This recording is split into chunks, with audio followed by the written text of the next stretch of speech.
What would you do if one day you realized you had been part of a top secret government experiment without your consent and without your knowledge of it? How would you handle that? Who would you go tell? You couldn't tell the government. You couldn't go to the police. Most people are going to think you're insane. So how do you think you would handle that? That's my question while we watch this video. It's just a little section of this interview with Lue Elizondo on Area 52. And he gets into a little bit of talking about those types of government experiments. We've had them in the past before, and I'm certain there are entities within our government that are still performing those. So anyway, let's get on with this and let's listen to this and see what Lou said. Namely, now this goes into a lot of what Jake Barber talked about. Now, before we had psychics, now it's psionics. Before it was UFOs, now it's UAP. Before it was NHI, before it was extraterrestrial, now it's NHI. It's all these other terms. Right. But all three of these terms were used by Mr. Barber in his recent 3-hour podcast with Ross Coulthard. And if you haven't seen that, I recommend you go watch it. Go watch the entire 3-hour interview. He had 1 hour to start with, and then the next night came out with the full 3-hour, though it's still chopped and cut a little bit. They took some parts out. I think that's because of the Dotzer review or whatever. But if you get a chance, go check that out, because that was eye-opening, and it was just really fascinating. I'll leave a link in the description. I wanted to get into that a little bit because I think you've already touched on it and had said that these objects that he's describing, these egg-like objects, they're not these weather balloons. They're not ours either. And they're not ours.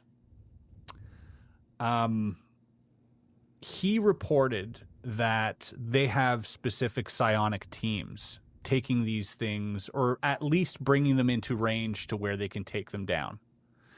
Is that something that you've been read into in the past? Have you been read into any of these programs regarding psionics? So let's break it down, I think, for the purposes of your listener, what psionics means. Sure. Right? Because you obviously know what it means, but the word psionics is something that is not it's not a general term of It's a sci-fi term. Right. It's a sci-fi term, right?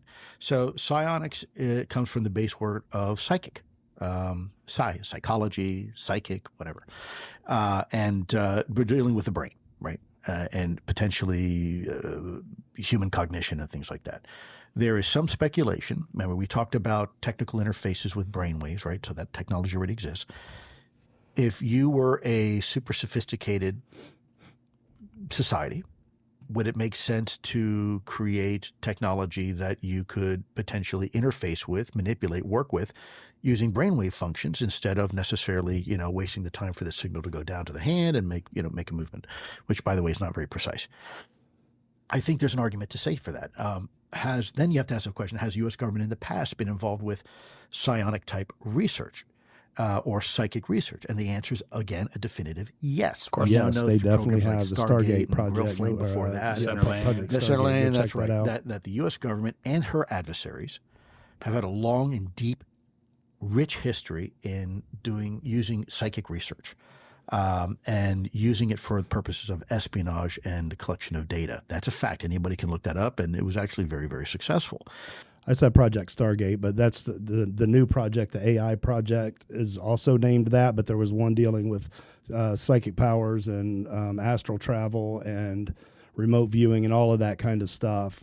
I want to say back in the 80s, maybe. I'm not sure exactly, but go search that and go check it out. Maybe I'll do a video on it later on. But I found that fascinating that was dealing in the psychic realm. And that project was called Stargate. And now we're getting into this AI project, database project, that's also called Stargate. Why did they carry that name? And I don't know the details to that, but I just find that fascinating. Then you have to ask the question, well, fine, but do we really accept that now in society? And the answer, again, is a definitive yes. Look at a lot of local police force will employ psychics. And by the way, to a great deal of effect, they've actually solved murders and found bodies using psychics, right? Now, people can poo-poo it all day long. The bottom line is it works. Now, how it works may be a different story, and we can, debate that all day long. But the bottom line is proof is in the pudding. Statistically, there is something there, whatever that means and however it works. So we've already crossed that bridge. We don't have to argue that it is what it is. So is it possible, now to your question, specific question, is it possible that the U.S. government employed certain individuals who had a predisposition to some of this psychic phenomena, whether you call it remote viewing or channeling or psychic or what, username du jour, to try to interface with or communicate with a non-human intelligence? Well, I think it'd be foolish to assume that we didn't or we wouldn't, given our previous history in human cognition. Mm-hmm. The question is, has the government found success in there? I can't answer that. I don't know. I'm not surprised that the allegations are there, because certainly if I had unlimited budget and I was in charge, I would try throwing everything at it, try to figure it out how it works, right? Mm-hmm. People say, well, that's a bunch of hooey, and say, look, here the bottom line is, you know how we tell if people are dead or not in a hospital? Brainwave function. Sure. And when there's no brainwave function, people are presumed to be dead. Now, what is brainwave function? Now, some can argue, say, well, they're actually still alive. Yeah, maybe. But for argument's sake, we use brainwave function to determine if a human being is still alive or not. And to detect brainwave function is nothing more than an electrical process going on in the brain. And we have technology that can detect it and actually say, yes, there's higher functioning of the brain, or no, this person's in a vegetative state, very little chance they're going to come back. In an earlier section, he was talking about that brainwave function and how, I think he was speaking about Elon Musk's Neuralink and how they can connect electrodes to the brain or even some apparatus on your head and use your brainwaves to control the physical world. And so that's fascinating that he's talking about that here. And also when he's talking about it in the aspect of psychic projects and experiments that the government has performed in the past. Part of the brain is shut down. And how do we know that? Because we have technical equipment that can detect it. We know that. That's a fact. And that's technology we accept all the time, every day. So does it make sense that if that is real, that there is an actual physics behind brainwave function and we can detect it, which we do, mm-hmm. does that also apply to something else that may have some sort of brain or higher brain function? And is there a way to interface with their form of brainwave function, mm-hmm. and therefore setting up tests where you could have people try to, if you will, interface, or in some have even alleged that there's some sort of conjuring capability there. This is where I was getting at if you had been part of a government experiment and realized it, who would you go talk to? I don't know that to be fact. I know there's a lot of people out in or UFO hijacking, right? It's certainly very interesting. And there was even in the Russian something called psychotronics. Mm-hmm. I'm not sure if you're familiar with that, but the psychotronic weapon development system. And by the way, the CIA also invested in that. I know that to be fact. And that is the ability to use human brainwave functions with a piece of technology to affect matter. Now, think about that for a minute. People talk about telekinesis. The bottom line is that there are ways to interpret brainwave functions using technology, a technological interface, and then affecting change. Mm-hmm. And we talked about that with even the God helmet and mm-hmm. other experiments we're working on where we can use the Kozyrev mirror. So if they can use electric apparatus, he's called it the God helmet or something like that, and Neuralink, if we can detect brainwave patterns and use that to control the outside world, is it possible that we have technology that does that without the physical apparatus, the physical electrodes or the helmet? Would it be possible for, I don't know, Wi-Fi signal, laser, sonic waves? I don't know. Would it be possible for some sort of wireless connection to make that happen? And whether it's so or not, do you think that maybe our some entities, some bureaucracies in our government have at least attempted to do that on the unsuspecting and unwilling. Let me know in the comments what you think about that. So That's right. All these other experiments. But back to Mr. Barber, because what he's coming out with recently seems to be, it seems to be obviously a lot for a lot of people. Because, not only did we go into, he, was part of a team that recovered a craft that was of exotic origin, but also talked about being recruited as someone with psionic ability, also talked about using other factions that are non-governmental contractors and using their technology to help down some of these things when they're in close proximity. And then also about other crafts that were recovered that somehow had some emotional effect on him. And, it gets woo really fast. Sure. When listening to. We're going to start getting into the woo on this channel. So if you enjoy that kind of stuff, stick around, make sure you subscribe, because I'm going to start delving headfirst into some of the woo, some of the psychic stuff and how that connects to this whole disclosure thing. I'm really fascinated in that, and I know a lot of people that's a real turnoff for them. And the UAP issue, they think nuts and bolts, and then that's fine. If you're not interested in that, still subscribe, because we'll have some of that too. To a lot of this stuff. And, I know there are a lot of listeners out there that when they hear of anything other than UAP, they're out. Right. Because it took them so long to even get to UAP. But we do have to understand that something's piloting these things.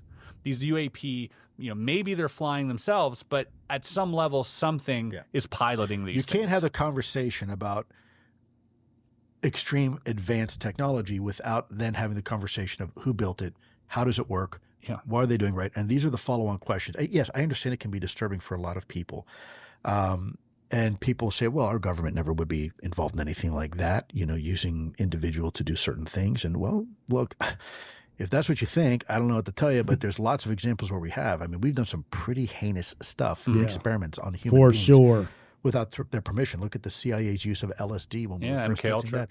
Look at Canada had a hand in that too, by the way. Look at the syphilis experiments, right, where we allowed human beings to die when we had the cure simply because we wanted to see what happened, right? So now these are things that we know of that our government has done in the past. What things are there that we have no idea of? There's a long laundry list of malfeasance and things that people have done in the name of national security that wound up being absolutely atrocious and heinous. And, if there are children who are predisposed to having some sort of psychic capability as stated by some individuals, are there individuals in our government that would try to exploit that? I think in the past, probably, sure. Mm-hmm. But is it really just in the past? I don't think so. Let me know what you think. And I've got my personal reasons for saying that, but I also want to be very careful not to be conspiratorial, because I don't have firsthand knowledge.